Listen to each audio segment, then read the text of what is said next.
أعوذ بالله من الشيطان الرجيم بسم الله الرحمن الرحيم Assalamu alaikum and welcome to Future Stars on Hidayat TV, and I'm your host Hassan Shah, and today we're talking about a couple of topics really to do with the month that we're in, Rabi al-Awwal, and mainly looking on thinking about God and thinking about Allah subhanahu wa ta'ala, and some important points that we need to know. So before we start, I'd like to introduce my guests. Assalamu alaikum, my name is Mr. Assalamu alaikum, my name is Mohsen. So thank you for the introduction. Okay, like I've said, the month that we're in, what is it? What's the name of the month that we're in right now? Rabi al-Awwal. Rabi al-Awwal. Yeah, there's a couple important dates. Yeah, a couple important things in this month as well. Any of you can name a few? Two main that I'm looking for.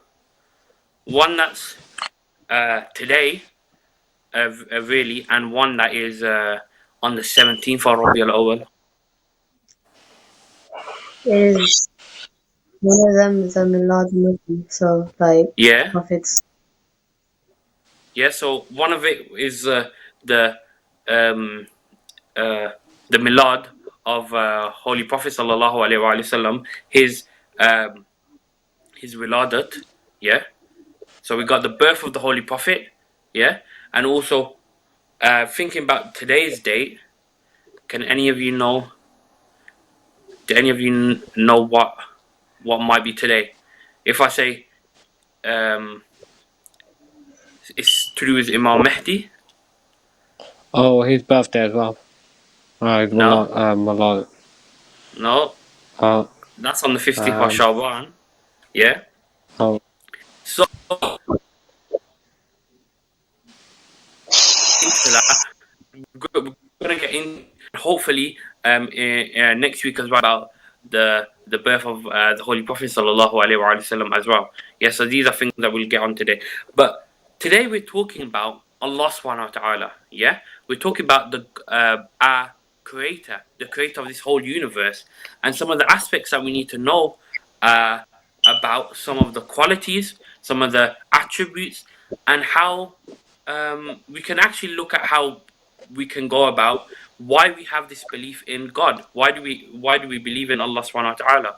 Why do we have can we prove this? Can we use can we use philosophy? Can we use other things to try to understand and prove the existence of God? And what is in us that has this belief, that has this sort of nearness, yeah, and try to look up for higher power. So hopefully we're able to get into this in today's show. And Misbah, you've got the first thing, so we can start Misbah off with a loud salawat. Allahumma salli ala Muhammad wa ali Muhammad. Allah is al-Khaliq, the creator. The word al-Khaliq is derived from the word khalq, which means to create or creation. Allah is al-Khaliq. This means that He is the creator of everything. Indeed, your Lord is the creator of everything, the all-knowing. Surah Al-Hijr. Every creation is therefore an ayah, a sign of Allah. For something to exist, it must have a creator. Our existence is therefore proof that Allah, our creator, also exists. Similarly, all of Allah's creations are perfect in their creation. This tells us that Allah is the best creator. Let us ponder over some of His signs of creation that are mentioned in the ayah at the start of this lesson. Earth. Allah created this beautiful earth for us to live comfortably. The earth consists of many different animals, plants, mountains, rivers, oceans, deserts, and forests. Each creation of Allah has a specific purpose. If the earth was not so vast, how would it fulfill the human needs of housing, agriculture, and industry? Water. Water is a source of life for all living things. We also use water to wash and refresh ourselves, to generate electricity, to cook our food, etc. At seashores, there are different plants that provide good perfumes and herbs and medicines. A treasure of pearls, rubies, and various other precious materials are extracted from the seas, which is a source of livelihood for many people. Furthermore, seas are a means of travel and trade between distant countries. If water was not so abundantly flowing through springs, valleys, and rivers, it would fail to fulfill the needs of humans, animals, and plants. Air. The air is another beautiful creation of Allah. Although we cannot see it, it performs many important functions. Without air, we would not be able to breathe. Air contains oxygen, which is essential for our survival. It also contains carbon dioxide, which is important for plants to grow. The air also carries sound to our ears that we can hear, and chemicals to our noses that we can smell. Throughout the movement of air produces weather patterns throughout the world. The winds pollinate the plants, push ships across the ocean, dry up wet things, and in general, they liven everything on Earth. Without air, we could never fly the crafty airplanes, take a wonderful ride on a hot air balloon, or research the globe on a helicopter. Slow Allahumma salli ala اللهم صل Muhammad على wa محمد وآل محمد وأجل فرجهم. So there, Moses, what was Misbah going through there? What was she explaining to us? She was talking about the thing that Allah has created and the blessings that it holds, and she gave some examples like earth, water, air, and explaining the importance of these things that we need, not only for to travel but to stay alive as well. Yeah? So, pointing out some of the creations of Allah, you can do that with anything, can't you? Because everything at the end of this comes from Allah subhanahu wa ta'ala. Every single everything that we think about, and this is an argument that we'll be talking about as well, if we can get onto this in today's show, is everything is comes into existence by something else, yeah?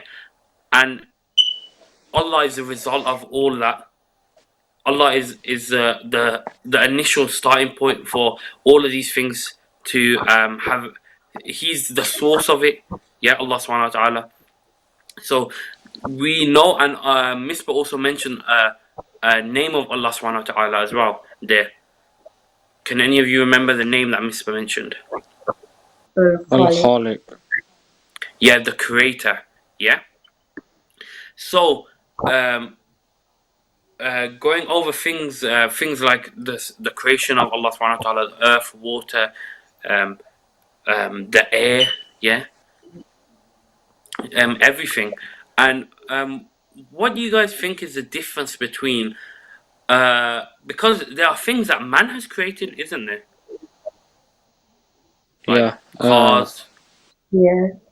Helicopters, plane. yeah, computers, yeah. Beautiful. Yeah, there's loads of stuff that man has created himself. Yeah. But what is the difference between the creation like the universe and some of the stuff that we so what's the difference between Allah's creation and stuff that man has made? What do you guys think is the difference between those two things? I think the difference is that God created the universe from he created it from basically nothing, so there was nothing there, and he created it. While we rely on the resources which Allah has given us to create things like planes, cars, etc. And what we need, what we created, is something that, well, to some extent we might need it, but if we also for some things we don't actually need. So like phones, you can live without phones, etc. But the thing that God created, you can't live without them. Okay, yeah, that's a really good point, Misbah. It's kind of similar thing, yeah. So what God created are the basic necessities, and then man used those like resources and build upon that. So like with phones, like Moses said, that is another thing that we didn't really need, but it was created. And some of the things you might say that man creates even more destruction. With what God creates, what we needed. So there's been like lots of cars now. Now they've been making it electric, but before they were all petrol and fuel, and they released a lot of like CO2 emissions and all of that, and cause a lot of pollution, along with factories as well, and all of that. They added to global warming and stuff. So I feel like what God created are those things that we needed, and that like didn't destroy the world, rather made it a better place. But then slowly we've built upon that, maybe some negative and some positive. Yeah, so two good points coming from both of you there. Yeah, so the main thing that I was trying to get out of you lot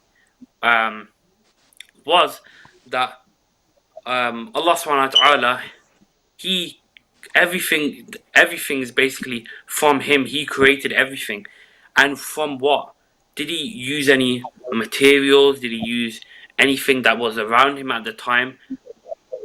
How did He create us? Was it from anything? Was it from any source? No. No. The Allah subhanahu wa ta'ala created us from nothing. Yeah, He created this whole universe, everything in it from nothing. Yeah, and that's the difference between the creation of man and the creation of Allah subhanahu wa ta'ala. That we only can use the things around us. Yeah, but Allah subhanahu wa ta'ala, He's able to uh, say be, and that thing becomes. Say it and it becomes it. Yeah, He's able to establish something from nothing. Yeah, not only things but order as well. Like the laws that this whole universe abides by. Yeah, which we'll get into talk a little bit about as well. So Mohsin, you've got the next thing. So I can start Mohsin off with the salawat. Allahumma salli ala Allahumma Muhammad. salli ala Muhammad wa ala Muhammad wajjal farjahum. Fire. Allah created fire to keep us warm, to provide light in the dark, and enable us to cook our food. Fire also helps us to protect ourselves and create strong bricks, pottery, and generate electricity. Clouds. What are clouds? A cloud is a large collection of very tiny droplets of water or ice crystals. The droplets are so small and light that they can float in the air. How are clouds formed?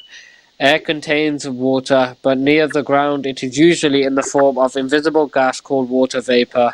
When warm air rises, it expands and cools. Air cannot hold as much water vapor as warm air, so some of the water vapor condenses into tiny pieces of dust that are floating in the air and forms a tiny droplet around each dust particle. When billions of these droplets come together, they become a visible cloud. Why are clouds white? Since light travels as waves of different length, each color has its very own unique wavelength. Clouds are white. Clouds are white because their water droplets or ice crystals are large enough to scatter the light, or even or of the seven wavelengths: red, orange, yellow, green, blue, indigo, and violet, which combine to produce light. Why do clouds turn grey? Clouds are made up of tiny water droplets or the ice crystals. When the clouds get thick and heavy, the sunlight from above cannot get through them, hence the grey or the dark look.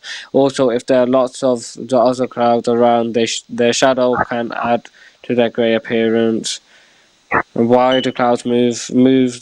Clouds move the wind.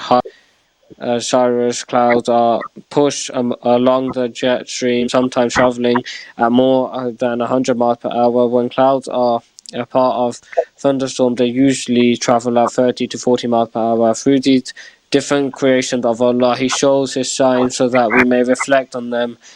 This would allow us to get closer to Him. Salawat. Allahumma salli ala Muhammad wa ala Muhammad wa ajil farajahum. So thank you for that, Mohsin. Yeah. So more, this really gets into some science, doesn't it? What Mohsin was mentioning. Yeah, mentioning how clouds form. Why are they white, or why are they grey, and why actually rain falls down as well. Yeah. So you see that there's so many interactions, yeah, between so many different things, and so many different outcomes can occur because of these all different things react in certain ways, yeah, and so many interactions can occur. Why? One question that comes: Why when these two things come together, that makes the clouds to become white? Why, when this happens, the clouds are grey? These are all just simple things, but so much order and so much um, um, formation, yeah, is in the world that we live in today, almost like it was designed, yeah. So we'll also talk about that, because another thing is important that we need to know uh, when trying to prove the existence of Allah subhanahu wa ta'ala, trying to prove the existence of God, is through the different arguments. And one of these arguments that most in there was hinting to as well was this argument of design, yeah, because of how the world is designed, yeah. So it must have had a designer, yeah. So thank you for that, Mohsin. Mr. You've got the next thing, so start me off with the loud salawat. اللهم صل على محمد وآل محمد. محمد وآل محمد وجه وجه. The changing of day and night, Imam Jafar Sadiq alayhi salam beautifully explains to his companion Mufaddal the marvelous movement of the day and night and how they benefit creation. If the day was prolonged, the quadrupeds would not stop grazing as long as there was daylight, and humans would not stop working. This would make them all perish. The plants would dry up and burn under the heat of the day and the glow of the sun. Similarly, if the night were prolonged, animals would be prevented from moving about to get their food, and plants not be able to grow. Buoyancy. Many people wonder how an extremely heavy ship made of steel can float when a tiny pebble sinks into the water's depth. The answer is buoyancy. Buoyancy is the incredible force that makes floating possible. Allah has given us the gift of buoyancy as part of this wonderful universe. Being able to travel on ships is a human necessity. Without buoyancy, we will not be able to do this. Salawat. اللهم صل على اللهم صل محمد على وآل محمد محمد. وآل محمد وجه وجه.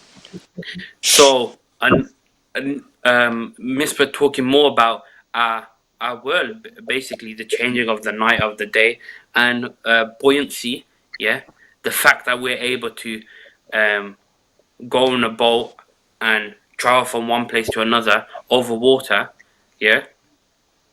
So it's just explaining and looking at Allah subhanahu wa ta'ala through His creation, yeah. In Nahjul Balagha sermon, so you guys know what Nahjul Balagha is, obviously, the book Yeah. that compiles a lot of sermons, letters of Imam Ali alayhi salam, yeah. And in sermon 179, yeah, a man called Da'lib, he asked Imam Ali alayhi salam that, do you see God? Do you see God? What do you think would the Imam answer to that? Do you guys have any ideas? Do you think the Imam sees God? No. Okay, Mohsin saying no. Misra? Not really, no. Yeah. And So like, we all say, and that obviously we can't see God, and that is a true thing, that um we can't see God. But Imam Ali has so much of a way with words, and so much his language is so good, and the way he uses it, but he says yes. He says he can see. He answers the man and says yes. Yeah. He says to the man, "Why would I ever worship anything that I can't see?" Yeah. So that's a bit confusing. But then we go to see on his next line what he said. I don't see him with my eyes, but I see him with my heart. Yeah. And how does he see him through his heart? He sees it through the creation. Yeah. That's how he sees it through. He looks upon this creation, and he looks in his heart, and he's able to see Allah subhanahu wa ta'ala. Yeah. So a good way of understanding Allah subhanahu wa ta'ala and proving God is just looking around us and looking inside of us as well. Yeah. Knowing ourselves, then we will know Allah subhanahu wa ta'ala. Yeah. So some important things there. Yeah. So we all know that Allah subhanahu wa ta'ala, there's this order, yeah, that's it should and it all looks like it's been designed. Yeah. So what is this argument then? That I did mention that relates to design that I mentioned to you lot. It's called the argument of what? Of design, obviously. Yeah. Yeah. And can you like give me another example of just to like test your understanding, and people at home can try to do this as well. Yeah. Can you like think of anything that and put in your own words this idea of the design argument? Mohsin, I'll let you go first. Right. Could you repeat that? What on the side? So can you explain the design argument in your own words? Oh, so I think it's the design argument is somebody says, so for example, like an atheist saying that how could God create all of this, or I think the universe came from nothing. But then the other people who believe in God, who are Muslims, they would say that God must have created the universe because it is everything is so perfect that it's almost impossible that it could come from nothing. Okay. So, Mspec, can you give any other explanation of the design argument there? Is it kind of like what Moses said with the atheists, and they or like a disbeliever of Islam will ask how the world was created from like by like a person, how, because there had to be something that started it off, and not like he couldn't have just been the person who had started it off without like where did they come from, that person themselves.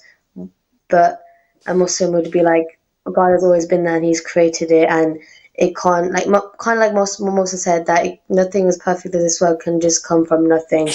But also, with atheists, they'll believe in the Big Bang Theory and how like the expansion will happen, and they will also kind of say that how would it been created in the amount of days that we believe, 6 days. But then a Muslim could be like 6 days could be, the days could be in a different like sense of term, like a day could mean a different time length as well.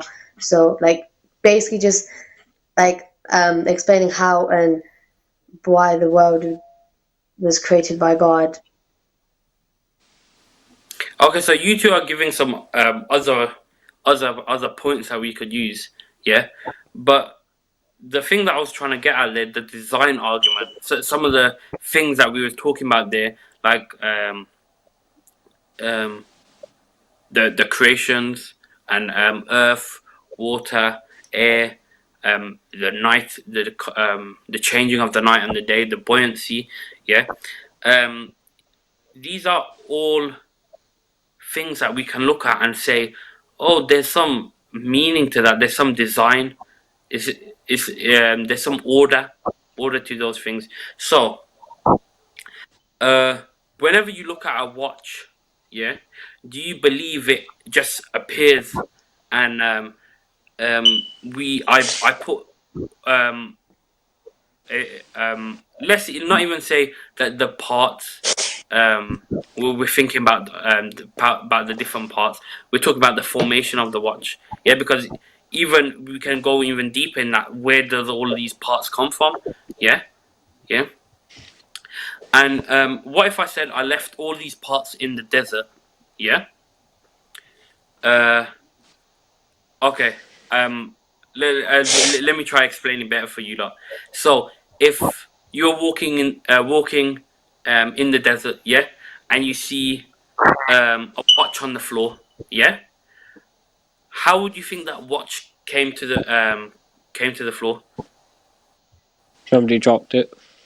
Someone dropped it, yeah. You think it would just be there? It was just always there. But let's say you were walking in the desert and you saw a watch on the floor, yeah. Like Moses and Misbah said, they would think, oh, someone dropped it, yeah. No, you wouldn't believe if you were walking in the desert and you saw a watch on the floor that there was some air, wind, and then the watch formed. Yeah, it formed, and by random, it then appeared like that on the floor when you're walking in the desert. Yeah, no person would think that. Yeah, whenever you look at a watch, whenever you look at any anything really, you see a cupboard, you see a lights, or you see anything, you see that was designed. Yeah, someone created that, someone was a designer for that thing. And then we look at our world, and then we apply that same thought to our universe. Yeah, and we see the order, we see how everything is way more complex. So how can that thing just come from existence without a designer, a creator? Yeah, so that in in a simplified way is the design argument. Yeah, so that's one thing that we all need to remember, this idea of design argument. Yeah, that everything that we look at is designed. Yeah, whenever we see a watch, we wouldn't think that came into existence. We know that there's a designer behind it because of its complexity, and then we look at the complexity of the universe. Yeah, and how can that not have a designer, and the order and how everything interacts and works? Yeah, that there must be a designer behind this. Okay, so you also mentioned some other things there, some important things as well. What do you think are some other ways we can explain um, the creator of the universe? What if You someone can also. said to you that, okay, let's say God created the world, yeah, but who created God? How would you Mm. refer to that? What would you what if someone asked you who created God? Oh, What would you say? God's mhm. always been there and created him. He was always there and always will be. But why is that different for God? So it would, because if a god creates a god, then that god that created that god is also limited. So they both limit one another by just simply by two gods existing. They limit both each other, and then so if they're both limited, then they're also going to need a creator, and then it's going to create an infinite loop of creators needing creators. In which case, you would never Okay, exist. okay, yeah, that's that is a good explanation as well. To Mohsin also gave some points about how there can only be one God as well. Having more than one God would not make sense either. So, if I gave you an example, if uh, if you if you're running in a circuit, yeah, a relay race, and you had to pass the baton. Yeah. Yeah, you know that race where you have to pass the baton on, Yeah. and then the other person can run. Yeah. So if if it was just an infinite amount, if there was loads, if so, Misbah has to pass the baton to me, and Mohsin has to pass the baton to Misbah. Yeah. But let's think of this as, okay, who's got to pass the baton to Mohsin? Then who's got to pass the baton to the person who passed the baton to Mohsin? Yeah? And if you keep thinking like that, you're going to have something called an infinite regression. Yeah? So you're going to have, you're not going to have a starting point. But if you don't have a starting point, then ultimately that means that the baton will never get passed to Mohsin, it will never get passed to Misbah, and then will never get passed to me. Yeah? And then and we can also do other examples, other examples that has the same outcome of that as well. Yeah. But what if we apply that to the world that we live in? Yeah. So um, you you came from your parents, their parents came from their parents, and then if we go far back enough, yeah, obviously we're on a result on this earth, and then there needs to be, if we have this infinite thing of other things cause, because we live in a world of cause and effect, don't we? That I do something and then the effect is this thing, yeah. But if we don't have a beginning cause, this is a really complex and really good argument as well to think about, is that if we didn't have the beginning cause, yeah, then there would be no sense for anything else to have happened afterwards, yeah. So think of that thing of the baton passing, yeah. So if there was an infinite line, yeah, of people, yeah, waiting for the baton to be passed to them, the race would never start, yeah. So there has to be a starting point, and that starting point, yeah, has to had no beginning, yeah. If he had he couldn't have another person being passed to him, because then it would just carry on this infinite loop, yeah. So good point about the infinite loop. So that start, yeah, that there has to be someone to start it, yeah, start on this relay race, yeah. We think of that as Allah subhanahu wa ta'ala, yeah. He was the uncaused cause, yeah. So he was uh, uh he's the only creation in this universe that isn't dependent. Everything else is dependent on something. So we were depending on our parents, yeah. Even this I've got a water bottle next to me as well, yeah. This water bottle to be here now, it was dependent on so many other things, yeah. And we trace that far back enough to the beginning of the universe, don't we? Yeah. And obviously nothing something can't come from nothing, so there has to be a beginning cause, otherwise we wouldn't be here where we are today. So hopefully that is quite a hard concept to well, I've only knew about this concept for maybe a year now, when I learned it in madrasa, yeah. So maybe I'm not explaining it the best that I could, but it's called the cosmological argument, yeah.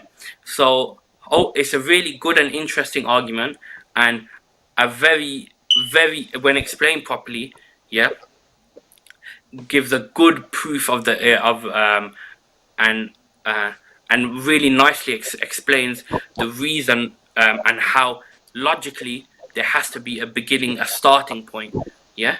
And without any starting point, yeah, nothing of this whole world would have occurred, yeah. And that starting point is obviously Allah subhanahu wa ta'ala, yeah. So